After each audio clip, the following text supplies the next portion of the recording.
Si te dijera que un hombre, hace más de 4 siglos, predijo eventos que cambiaron el curso de la humanidad? Guerras, catástrofes, el ascenso y la caída de líderes.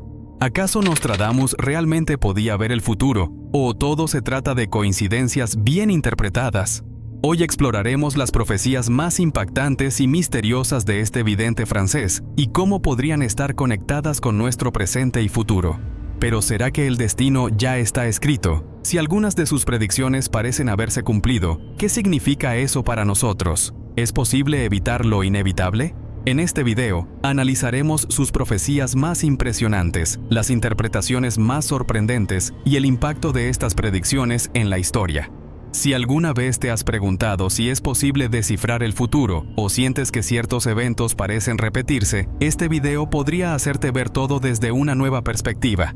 Entonces, ¿las profecías de Nostradamus son reales o solo ilusiones del azar? Quédate hasta el final y descúbrelo por ti mismo. Michel de Nostredame nació el 14 o el 21 de diciembre de 1503 en la ciudad de Saint-Rémy-de-Provence, Francia. Su lugar de nacimiento aún existe y es un sitio de interés histórico. Fue uno de al menos 9 hijos del notario Jaume, o Jacques, de Nostredame y Reynier, descendiente de Pierre de Saint-Rémy, un médico local. La familia paterna de Nostradamus era originalmente judía, pero su abuelo, Crescas, un comerciante de granos y dinero en Aviñón, se convirtió al catolicismo entre 1459 y 1460, adoptando el nombre cristiano Pierre y el apellido Nostredame en honor a la Virgen María. Los registros indican que Nostradamus tuvo varios hermanos, entre ellos Delphine, Jean, Pierre, Héctor, Luis, Bertrand, Jean de Sendo y Antoine. Se sabe poco sobre su infancia, aunque existe una tradición que sostiene que fue educado por su bisabuelo materno, Jean de Saint-Rémy. Sin embargo, esta afirmación es incierta, ya que Jean desaparece de los registros históricos después de 1504, cuando Nostradamus tenía apenas 1 año. Desde muy joven, Nostradamus mostró interés por las matemáticas, la astronomía y los idiomas. Su abuelo, quien poseía un vasto conocimiento en ciencias y medicina, tuvo una gran influencia sobre él y lo incentivó a estudiar los clásicos de la filosofía y la astrología. A los 14 años, Nostradamus ingresó en la Universidad de Aviñón para cursar el bachillerato en artes. Durante poco más de 1 año, se dedicó al trivium, que incluía gramática, retórica y lógica, disciplinas esenciales antes de avanzar al quadrivium, compuesto por geometría, aritmética, música y astronomía-astrología. Sin embargo, en medio de un brote de peste bubónica, la universidad se vio obligada a cerrar sus puertas, interrumpiendo su formación académica. Sin la posibilidad de continuar sus estudios formales, Nostradamus pasó los 8 años siguientes viajando por el interior de Francia, entre 1521 y 1529, investigando remedios a base de plantas y adquiriendo conocimientos empíricos sobre medicina. Durante este periodo, trabajó como boticario, una profesión respetada pero considerada un oficio manual y, por lo tanto, incompatible con la medicina académica tradicional de la época. Su experiencia práctica con hierbas medicinales resultaría fundamental para su futura reputación. En 1529, decidió retomar su formación médica e ingresó en la prestigiosa Universidad de Montpellier para obtener el doctorado. Sin embargo, su paso por la institución fue abruptamente interrumpido cuando el procurador estudiantil Guillaume Rondelet descubrió que había trabajado como boticario. Como esta profesión estaba prohibida por los estatutos de la universidad, Nostradamus fue expulsado, un hecho registrado oficialmente en el documento Vieux Montpellier, que aún se conserva en la biblioteca de la facultad. A pesar de esto, algunos de sus editores y admiradores continuaron llamándolo doctor en los años siguientes. Aún sin el título oficial, Nostradamus siguió trabajando y ganó reconocimiento por desarrollar una píldora rosa, un compuesto de hierbas que, según él, ayudaba a prevenir la peste. En 1531, Nostradamus recibió una invitación de Jules César Scaliger, uno de los intelectuales más destacados del Renacimiento, para establecerse en la ciudad de Agen. Durante su estancia, contrajo matrimonio con una mujer de nombre incierto, posiblemente Henriette d'Encausse, con quien tuvo 2 hijos. Su vida parecía estable, pero en 1534 una tragedia lo golpeó profundamente. Su esposa e hijos fallecieron, presumiblemente víctimas de la peste. Devastado, Nostradamus abandonó Agen e inició un largo viaje por Francia y, posiblemente, por Italia, en busca de conocimiento y nuevas experiencias. Durante sus viajes, profundizó sus estudios en alquimia, astrología y remedios naturales, consolidando su reputación como curandero. En 1545, regresó a Francia y unió fuerzas con el renombrado médico Louis Serre para combatir un gran brote de peste en Marsella. En los años siguientes, continuó tratando a las víctimas de la enfermedad en ciudades como Salon de Provence y Aix-en-Provence. Su método se diferenciaba de las prácticas médicas tradicionales de la época. En lugar de recurrir a sangrías y supersticiones, enfatizaba la higiene, el uso de hierbas medicinales y una alimentación fortalecedora, medidas innovadoras que aumentaban las probabilidades de recuperación de los enfermos. En 1547, tras años de viajes y arduo trabajo, Nostradamus se estableció definitivamente en Salon de Provence, en la casa donde viviría hasta el final de sus días. Allí contrajo matrimonio nuevamente, esta vez con la acaudalada viuda Anne Ponsarde, con quien tuvo 6 hijos, 3 niñas y 3 niños. Con estabilidad financiera y social, pudo dedicarse a profundizar sus estudios místicos y a la escritura, que pronto lo haría mundialmente famoso. Además de su labor como médico y astrólogo, Nostradamus también se involucró en diversos emprendimientos comerciales. Entre 1556 y 1567, él y su esposa adquirieron una participación en un ambicioso proyecto de ingeniería hídrica liderado por Adam de Crapone, la construcción del Canal de Crapone. El objetivo era irrigar la árida región de Salon de Provence y la vecina Dessert de la Crau, llevando agua desde el río Durance. En 1538, Nostradamus entró en conflicto con la iglesia en Agen, después de que un inquisidor comenzara a investigar a los disidentes religiosos en la región. Este episodio pudo haber contribuido a su decisión de abandonar la ciudad. Poco después, durante las décadas de 1540 y 1550, comenzó a expandir su actividad más allá de la medicina, profundizando en los estudios de astrología y predicciones. Tras otro viaje a Italia, empezó a alejarse gradualmente de las prácticas médicas y a involucrarse cada vez más con el ocultismo. Sin embargo, a diferencia de muchos místicos de la época, siguió siendo católico y se opuso a la Reforma protestante. En 1550, publicó su primer almanaque en latín, adoptando oficialmente el nombre de Nostradamus. Estos almanaques, lanzados casi todos los años hasta su muerte, eran extremadamente populares y contenían predicciones estacionales sobre el clima, las cosechas y posibles eventos futuros. Entre 1550 y el final de su vida, llegó a publicar decenas de ediciones bajo títulos como Almanacs, Prognósticos y Presages, a veces lanzando más de una por año. El éxito de estas publicaciones lo motivó a crear una obra más extensa. En 1555 salió a la luz la primera edición de las profecías, reuniendo 353 cuartetos enigmáticos. 3 años más tarde, en 1558, lanzó una nueva edición que añadía unas 300 cuartetos, y la versión definitiva, publicada póstumamente en 1568, alcanzó los 941 cuartetos organizados en 10 siglos.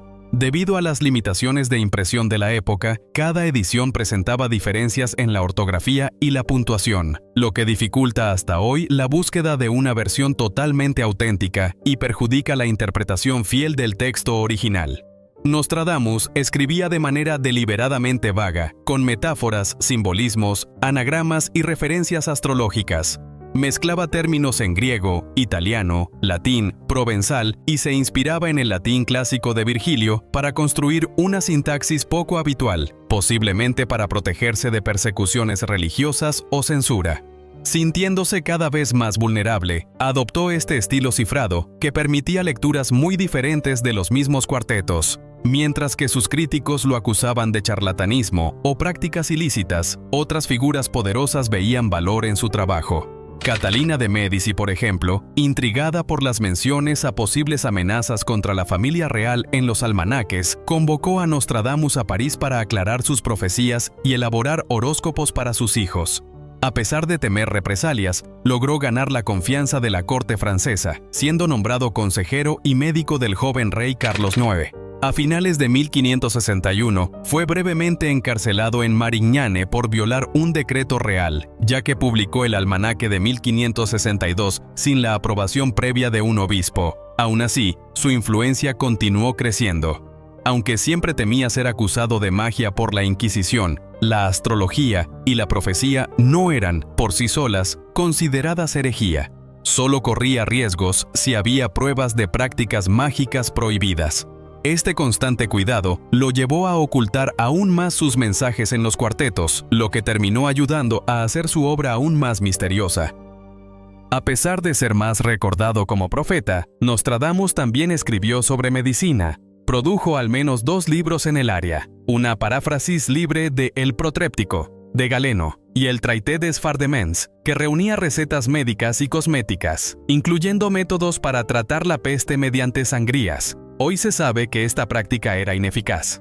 También se le atribuye un manuscrito llamado Horus Apollo, preservado en la Biblioteca Municipal de Lyon, supuestamente una traducción de un texto griego antiguo sobre jeroglíficos egipcios, aunque la verdadera escritura egipcia solo fue descifrada en el siglo XIX por Champollion. Sus estudios de astrología, llamados entonces astrología judicial, tenían como objetivo predecir la calidad de los eventos futuros en función de la posición de los astros. Analizaba nacimientos, coronaciones, matrimonios y transformaciones políticas, pero solía solicitar que sus clientes presentaran sus propios mapas de nacimiento, ya que no era cuidadoso al hacer los cálculos por sí mismo y a veces cometía errores al ajustar fechas y horarios. Además de la astrología, hay indicios de que recurría a la bibliomancia, abriendo libros antiguos al azar e interpretando pasajes como revelaciones del destino. Gran parte de sus profecías fue fuertemente influenciada por textos aún más antiguos, entre ellos el Mirabilis Liber, publicado en 1522, que contenía profecías de autores como Pseudo-Metodio, Sibila Tiburtina, Joaquín de Fiore y Savonarola.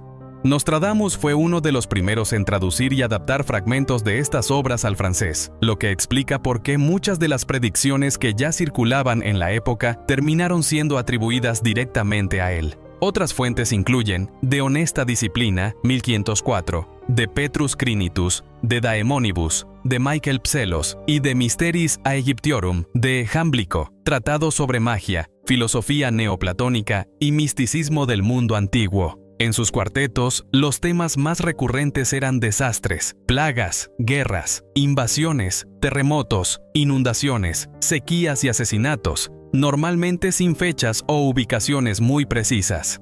Una de las narrativas frecuentes hacía referencia a invasiones musulmanas provenientes del este y del sur, lideradas por un supuesto anticristo, reflejo del temor que las ofensivas otomanas causaban en los reinos cristianos europeos de su época. A lo largo del siglo XVII, los eruditos comenzaron a notar la dependencia de Nostradamus de estos materiales preexistentes, levantando sospechas de que algunos de sus cuartetos pudieran haber sido insertados o modificados por editores posteriores con fines políticos. A pesar de estas dudas, las profecías continuaron fascinando al público y, desde la muerte del autor, más de 200 ediciones fueron publicadas, acompañadas de miles de comentarios y análisis.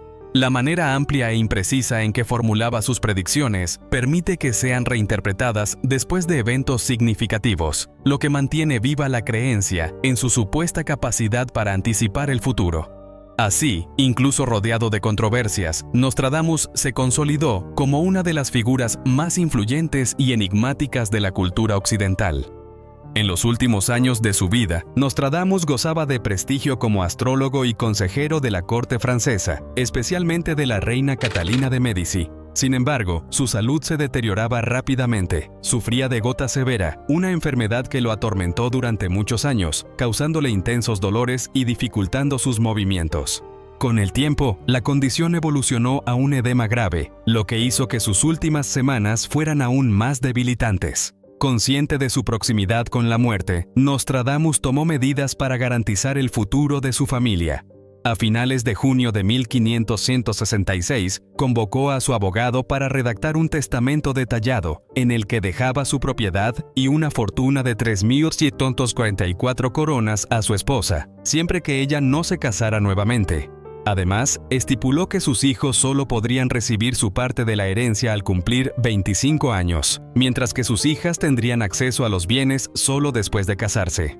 En la noche del 1 de julio de 1566, según los informes, Nostradamus habría dicho a su secretario, Jean de Chavigny, «No me encontrarás vivo al amanecer».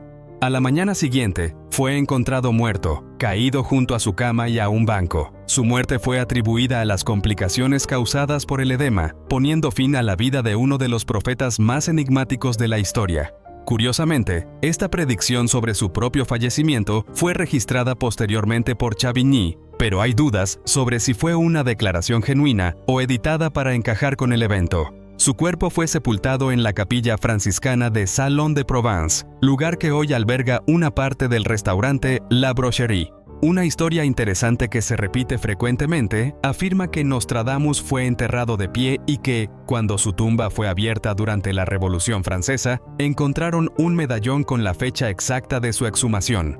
Esta leyenda fue registrada por primera vez en el diario del escritor Samuel Pepys en 1667, mucho antes de la Revolución Francesa, lo que sugiere que la historia puede ser más un caso de adaptación mítica a lo largo del tiempo.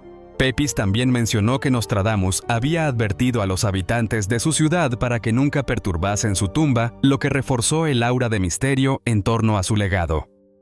A lo largo de los siglos, Nostradamus se convirtió en objeto de innumerables leyendas y mitos. Algunos biógrafos afirman que él era descendiente de la tribu israelita de Isaacar, que sus abuelos fueron médicos en la corte de Renato I de Provenza y que estudió en la Universidad de Montpellier en 1525, donde habría obtenido su doctorado en medicina. Otros relatos sugieren que viajó por los Países Bajos de los Habsburgo, donde compuso profecías en la abadía de Orval, además de prever la ascensión del Papa Sixto V cuando aún era solo un monje. Desde los primeros relatos sobre su obra, surgieron interpretaciones de que él habría predicho grandes eventos históricos. Sus seguidores creen que anunció el Gran Incendio de Londres, la Revolución Francesa, la ascensión de Napoleón Bonaparte, el surgimiento de Adolf Hitler, las guerras mundiales e incluso la destrucción nuclear de Hiroshima y Nagasaki. Sin embargo, como sus cuartetos son vagos y abiertos a diversas interpretaciones, no existe consenso sobre el significado exacto de sus predicciones, y los intérpretes llegan a conclusiones diferentes. En el siglo XVII, comenzó a surgir una postura más escéptica sobre las profecías de Nostradamus, cuando los estudiosos se dieron cuenta de la fuerte dependencia de sus textos respecto a fuentes anteriores. Esta crítica inicial se profundizó en el siglo XX, periodo en el que la asociación de los cuartetos a eventos históricos cobró fuerza a través de publicaciones que analizaban sus profecías. En 1947, Henry C. Roberts publicó The Complete Prophecies of Nostradamus, obra que fue reimpresa varias veces en las décadas siguientes. Más tarde, surgieron libros como Nostradamus and His Prophecies, 1961, de Edgar Leoni, y The Prophecies of Nostradamus, 1973, de Erika Cheatham, que sirvieron de base para el documental The Man Who Saw Tomorrow. Esta producción especuló sobre posibles ataques futuros a Nueva York, describiendo un escenario de destrucción que más tarde fue asociado con lo sucedido en 2001, aunque no mencionaba explícitamente al World Trade Center.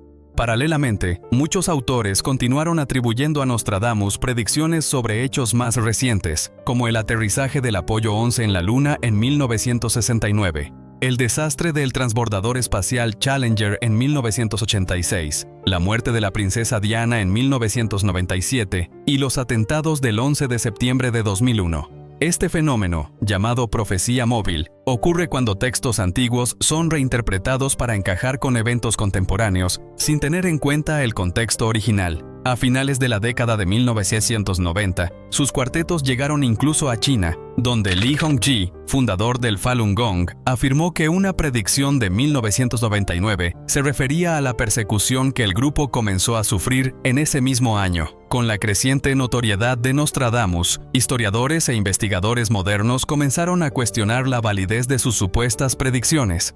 La principal crítica es que sus cuartetos, escritos de manera deliberadamente ambigua, son tan vagos que permiten diversas interpretaciones y pueden ser adaptados retroactivamente, después de la ocurrencia de eventos significativos.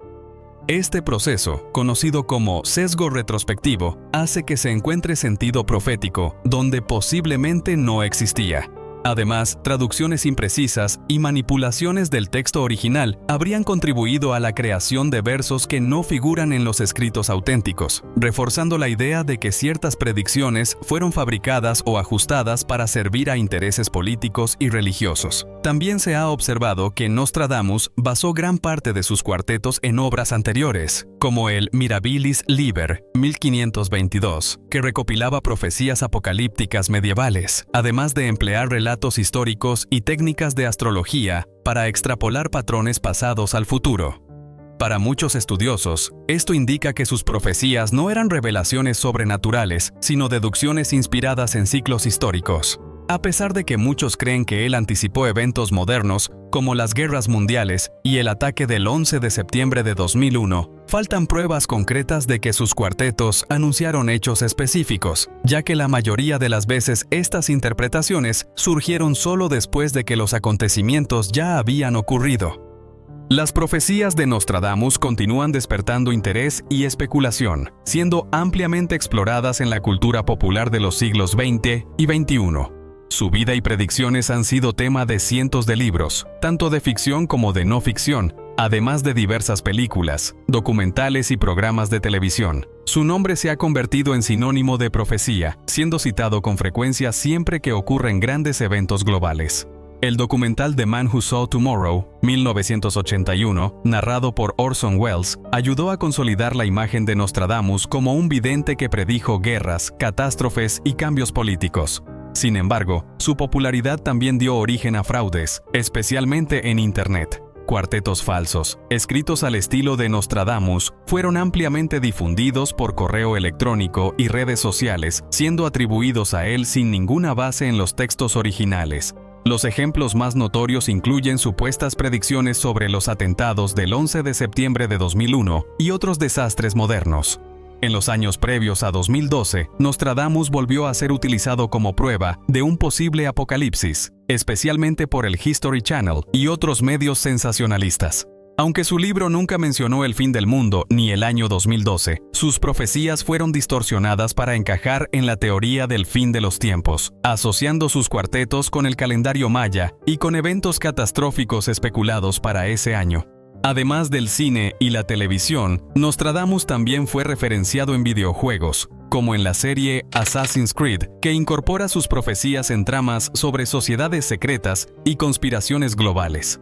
Su nombre se convirtió en un símbolo del misticismo y de la especulación sobre el futuro, asegurando su permanencia en la cultura popular incluso siglos después de su muerte.